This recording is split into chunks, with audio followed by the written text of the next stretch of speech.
രാഹുൽ വന്നാൽ യഥാർത്ഥത്തിൽ എന്താ പ്രശ്നം?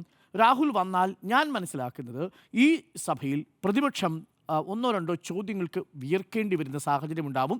അത് പിറ്റേ ദിവസത്തെ എല്ലാ മാധ്യമങ്ങളിലും, ആ ദിവസം തന്നെ ദൃശ്യമാധ്യമങ്ങളിലും, തൊട്ടടുത്ത ദിവസം എല്ലാ പത്രമാധ്യമങ്ങളുടെയും പ്രധാന തലക്കെട്ടാവാനും സാധ്യതയുണ്ട്. ഉദാഹരണത്തിന്, ഇദ്ദേഹം ഒറ്റയ്ക്കൊരു ബ്ലോക്കായിട്ടിരിക്കുമ്പോൾ ഏതെങ്കിലും ഒരു MLA ഒരു പോയിന്റ് ഓഫ് ഓർഡർ ഉന്നയിച്ചുകൊണ്ട് ഇതുവരെ ആ സീറ്റിലിരുന്ന രാഹുൽ മാങ്കൂട്ടത്തിൽ എന്തുകൊണ്ടാണ് അവിടെ ഇരിക്കുന്നത് എന്ന് സ്പീക്കർ വ്യക്തമാക്കാമോ എന്നൊരു ചോദ്യം ചോദിച്ചു കഴിഞ്ഞാൽ സ്പീക്കർ സ്വാഭാവികമായിട്ടും കത്ത് പ്രതിപക്ഷ നേതാവ് തന്നിട്ടുണ്ടെന്നും പാർട്ടിയിൽ നിന്ന് പുറത്താക്കിയതുകൊണ്ടാണ് ഇരിക്കുന്നതെന്നും പറയുമ്പോൾ തുടർന്ന് സഭയിൽ ഭരണപക്ഷത്തിരിക്കുന്ന ഏതെങ്കിലും ഒരു MLAക്ക് എന്തിനു പുറത്താക്കി എന്നുള്ളൊരു കാരണം പ്രതിപക്ഷ നേതാവിനോട് ചോദിക്കാം. പ്രതിപക്ഷ നേതാവ് അവിടെ പറയാൻ നിർബന്ധിതനാവുന്ന സാഹചര്യം ഉണ്ടാവും, അല്ലെങ്കിൽ നിശബ്ദനാകേണ്ടി വരുന്ന സാഹചര്യം ഉണ്ടാവും വേണ്ടി വന്നാൽ.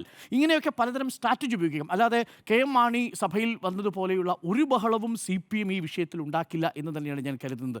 കാരണം ഓരോ ഉത്തരം പറയുമ്പോഴും എഴുന്നേറ്റ് നിന്നുകൊണ്ട് പ്രതിപക്ഷം പുറത്താക്കിയ രാഹുൽ മാങ്കൂട്ടത്തിൽ, അല്ലെങ്കിൽ ലൈംഗികാരോപണ വിധേയനായി എന്ന് മാധ്യമങ്ങൾ ചിത്രീകരിച്ചിരിക്കുന്ന ഒരു MLA പുറത്താക്കിയിരിക്കുന്ന എന്ന് പറഞ്ഞുകൊണ്ട് തുടങ്ങാം വേണമെങ്കിൽ ഭരണപക്ഷത്തിന്. ഓരോ ഉത്തരവും വേണമെങ്കിൽ ഭരണപക്ഷത്തിലെ മന്ത്രിമാർക്കോ MLA മാർക്കോ നാളെ ചർച്ചയിൽ ഇടപെട്ടുകൊണ്ട് സംസാരിക്കുമോ, അല്ലെങ്കിൽ മറ്റന്നാൾ മുതൽ നാളെ ചരമോപചാരം അർപ്പിച്ച് പോവുകയാണ്, ഈ രാഹുൽ മാങ്കൂട്ടത്തിനെ ചൂണ്ടിക്കൊണ്ട് സംസാരിക്കുന്ന സാഹചര്യമുണ്ട്. ഇതെല്ലാം പ്രതിപക്ഷത്തിൻ്റെ ആക്രമണത്തിൻ്റെ മുനയെ ഒടിക്കുമെന്നുള്ളതാണ് ഞാൻ മനസ്സിലാക്കുന്നത്.